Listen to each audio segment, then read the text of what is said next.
Hello and welcome to my channel, or welcome back if you're already part of the Sprinkle Squad. I'm so happy to see you again, and today we are actually working on what I'm going to call a millennial home.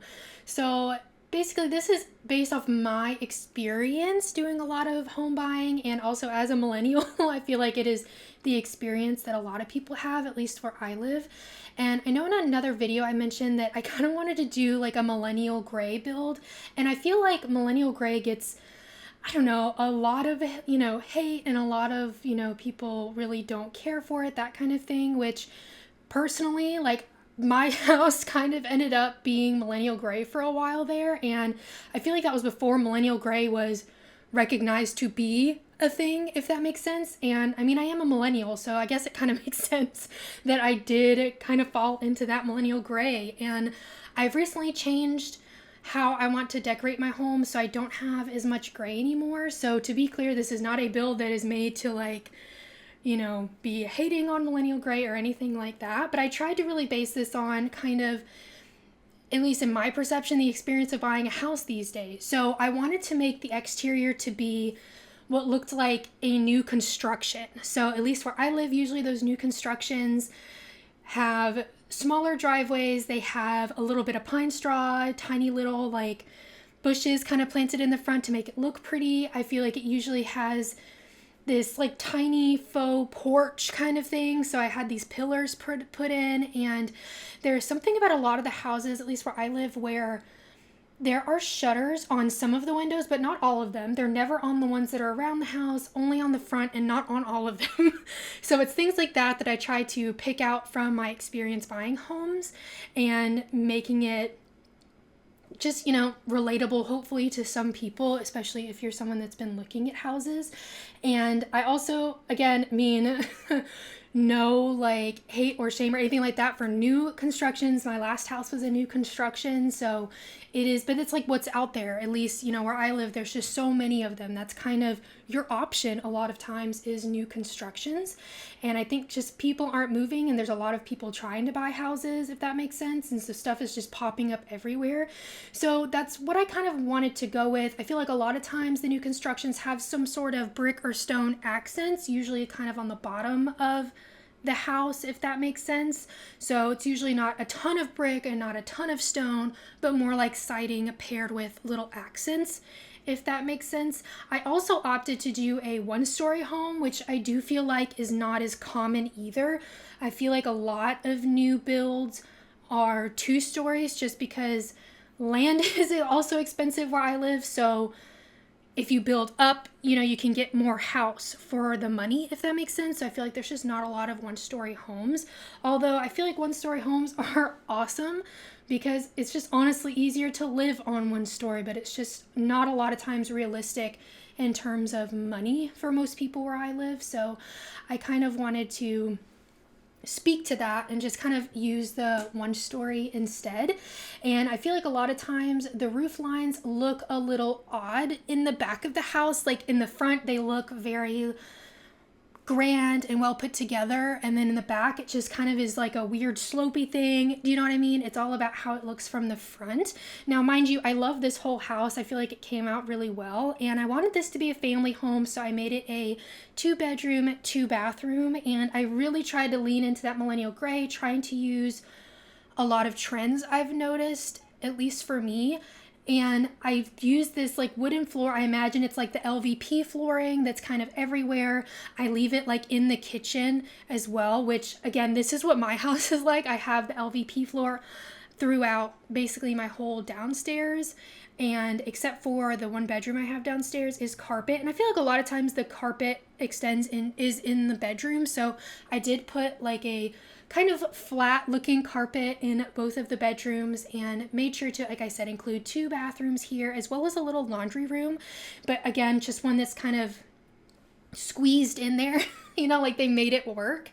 And I also in the kitchen wanted to make sure to include both an island, even if it's a small one, as well as a counter to sit at. I feel like a lot of new homes have those, and that's something people maybe are looking for. And I also included a sliding door that leads to the backyard, because I feel like a lot of new builds have sliding glass doors. My last house actually had a sliding glass door. My current one doesn't, but my last house was also a newer build. It was only like 2 or 3 years old, but it was like in a newer development. So we had like a sliding glass door, and I feel like a lot of them have the vertical like blind shades. Do you know what I mean? You have to like draw back and forth across the glass sliding door back there. So like my last house had that, so I included those. So really a lot of this went into my experience, and I really had a good time building this. It was a little bit of a challenge trying to do Millennial gray in The Sims, because as you know, as with a lot of colors in The Sims, they don't match very well. And so trying to blend it in and not use too much black, because I found myself trying to use a lot of black swatches, because it's kind of in that gray arena, but I feel like a lot of times Millennial gray doesn't really have like black colors. Like it usually doesn't go that dark. It's usually lighter shades, and usually there's a lot of shades of gray, if that makes sense. And so I try to include that. I try to make sure the kitchen was also a little more minimalistic. I almost felt like this looked kind of like a staged home almost, in that I kind of also was channeling, I feel like, influencers, you know, people you see on social media, like the millennials that have homes. A lot of times their homes are very minimalistic. I think it kind of comes from, I kind of read a little bit about Millennial gray and some theories as to why it's kind of a thing. And, you know, some people are saying that it's because we grew up, if you are a millennial, a lot of our homes growing up had a lot of beige and like things like that. And so we kind of went in the opposite direction. I also saw like an interior designer talking about, you know, a lot of the homes that we saw like on HGTV and like things like that used a lot of gray, like that leaned into this more modern feel at the time, like when we were growing up. So that's kind of what we're used to seeing and thinking is, you know, really nice and really modern, which I'm not saying it is or isn't, but that's kind of what our mind is programmed to think. So I thought that was an interesting observation, that maybe it's just based off of, you know, what we saw growing up. And I feel like that is kind of true, and that a lot of newer builds and things like that use kind of gray everywhere. Like for instance, my house has like a gray toned like LVP flooring. It also has gray walls, which I do want to paint, but painting a whole house is very overwhelming. So I haven't done it yet, and I don't know why. I feel like choosing a paint color is such a daunting task. But I also try to, in here, I feel like a lot of these homes have built-ins. I feel like millennials like their built-ins, and I think we use a lot of arches, which again, my house has a lot of arches and I like it. So this again is just stemming from what I feel like is common right now. I will say I ended up taking them out because it didn't quite fit super well in The Sims, if that makes sense. But I ended up using the Casanova kit built-in looking pieces here, which I think made a lot more sense and gave the feel that I was going for, more so than what I was trying to create just out of like an archway and some walls. And it actually took me a really long time to figure out what couch I wanted to use and what chairs I wanted to use, again because a lot of it tended up being really dark, and I wasn't necessarily trying to go really dark with a lot of the stuff. And I did include a little bit of like an accent area. I think I changed that like vertical paneling several times, so it'll just kind of randomly change, but I do finally decide on what I want. And my inspiration for that, I feel like there's a lot of like shiplap and like paneling that has come into play, especially like in millennial gray homes, as like a little way to add something a little extra without being, you know, super ornate or super over the top, if that makes sense. And I tried to make all the things that were in this built-in very sleek, simple, you know, that kind of thing, even though there are 2 kids in this home. And again, some of that's just based off of, you know, some of the influencers and things I feel like a lot of us tend to see, which I don't necessarily think is super realistic. But I feel like, you know, I see these people who have like 5 kids and their home is like, it's like this. It almost looks staged all the time, at least in what they show you, like what they actually post online. So I kind of channeled that a little bit, even though I feel like for this home, I anticipate maybe having 2 kids that are sharing that room, that you would have stuff kind of all over the place. But I think there is something to be said about, sometimes I see that when we were growing up, maybe homes were a little more cluttered, there were a little more knickknacks and things like that. So a lot of people tend to want something a little more minimalistic, which personally I am very vigilant about not having clutter, like especially on my kitchen counters. That's a big thing for me. Like at the end of the night, my husband will even, like, if there's like stuff on the counter, he'll like straighten it up because he knows it stresses me out. And I don't know if that's a little bit of my anxiety or just a little bit of my millennial showing. I don't know, but I think it's kind of interesting to delve into some of these interior designs and, think about how they came about, why they came about, that kind of thing. And I think it's, like I said, I think there's a lot of hate with millennial gray, but I mean, it's a valid way to decorate your home, like if that's what you like, then, you do whatever you want and whatever makes you happy. You're not hurting anybody by having a millennial gray home. So, but I really just wanted to kind of channel that here. And I feel like a lot of people have or want like reading nooks, like reading spaces. So that's kind of what I try to create over there, like a comfy big chair with an ottoman, and maybe envisioning someone sitting there with a cup of coffee and reading. I feel like that's kind of a thing these days too. I also feel like having like a little chalkboard kind of thing in the kitchen is something that I see kind of often. And I'm curious too, is your perception of millennial gray and kind of what I'm talking about, how I design this, is this also your experience, or is this just where I live and like, I guess the people I see online? Because I feel like it's not always a universal experience, like design and everything, that things are very different depending on where you are in the world, or even like if you're in the US, like what part of the country you're in, things change, especially based on region and all of that. So this has kind of been my experience. So I had, of course, a really nice coffee maker here, because I also feel like coffee bars are really popular, like having that coffee space. So I wanted to have that in this kitchen. And just, I feel like this looks really good. Like I think it came together really well. I feel like maybe it isn't super, like I was worried it was going to be a little sterile or a little bit like not warm, but I feel like I came out pretty nicely. And I also feel like the fireplace, if I could change it, I would have had like the ones that are like the built-ins that have the like fake electric flames with like almost the crystally stuff at the bottom, if you know what I'm talking about. Like I wish we had something like that. I feel like that would be like fireplace inserts would be a really cool thing to have in The Sims. I'm not sure. I guess, honestly, I feel like it would kind of work like some of those closets that we have, actually ones that I use in the bedroom we'll get to in a minute.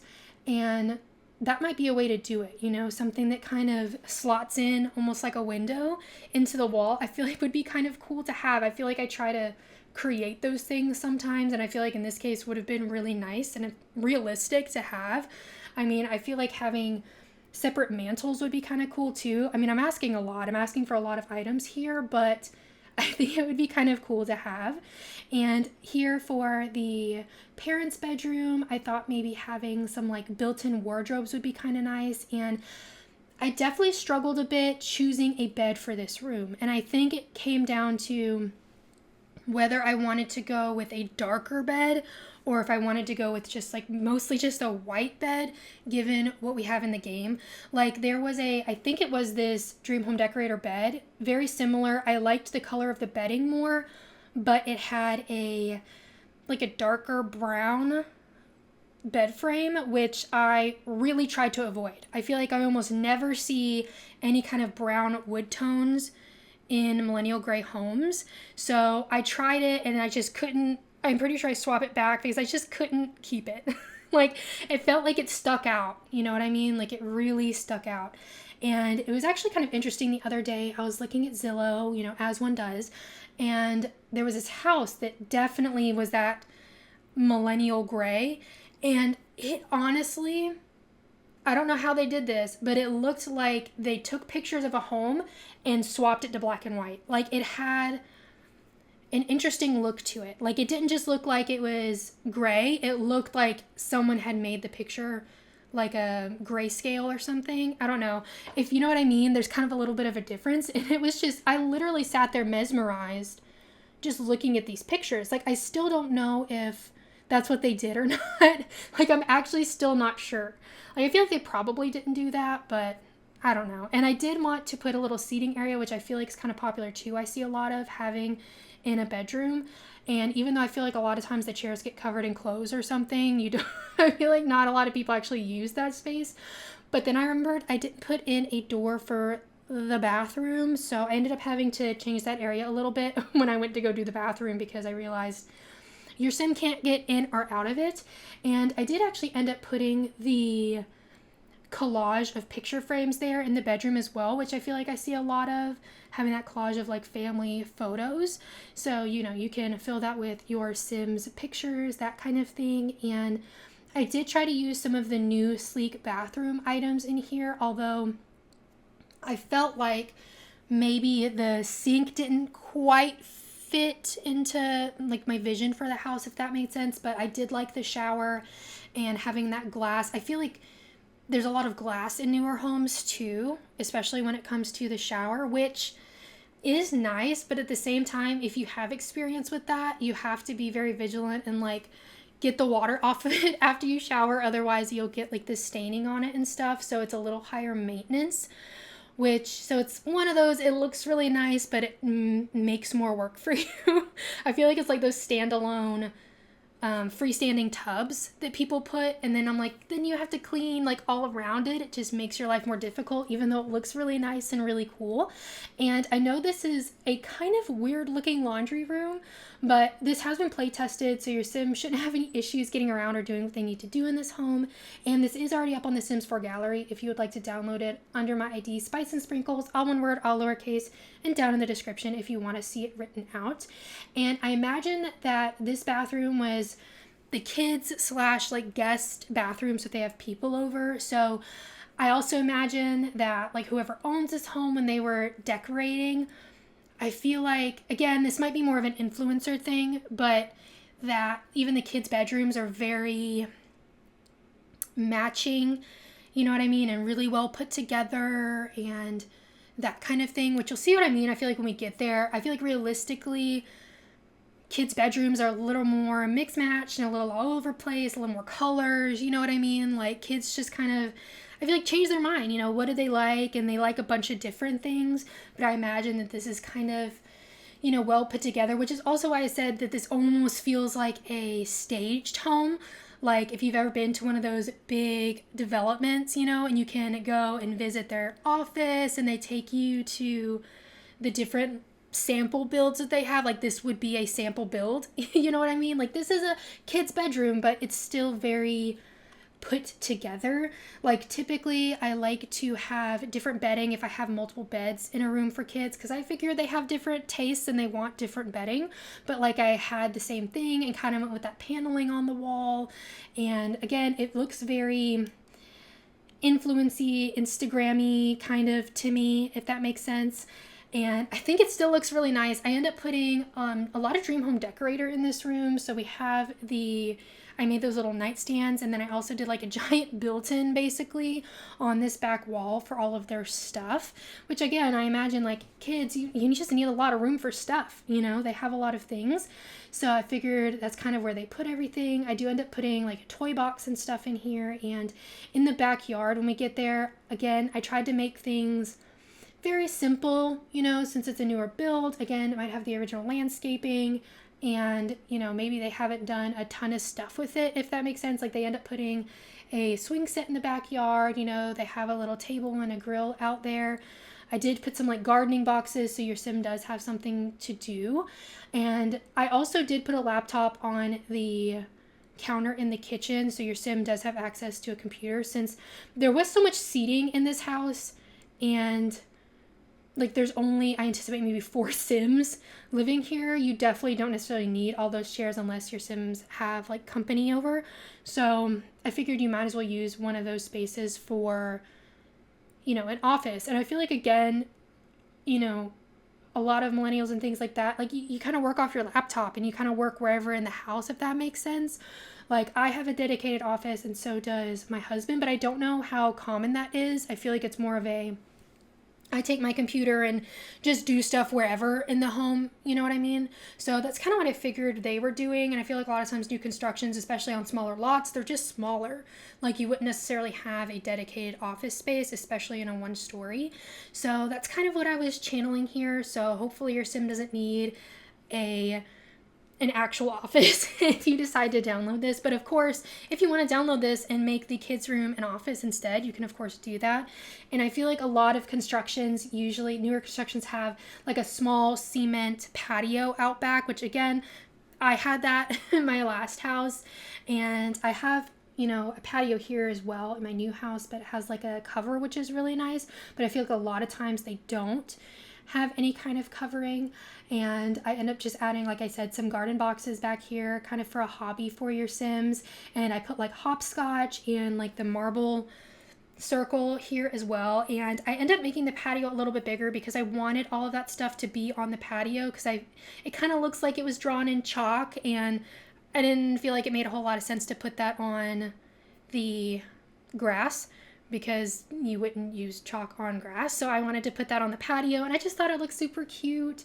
And I end up putting that big play tent thing out here as well. So again, just more stuff for the kids to do here. You can of course add in a craft table or whatever else you want to for the kids, depending on maybe what their aspiration is and what they enjoy doing, if that makes sense. But I really did enjoy making this build. So if you enjoyed this video, please be sure to give it a thumbs up and subscribe. I would really appreciate it. And I hope you have a really sweet day. Bye everybody.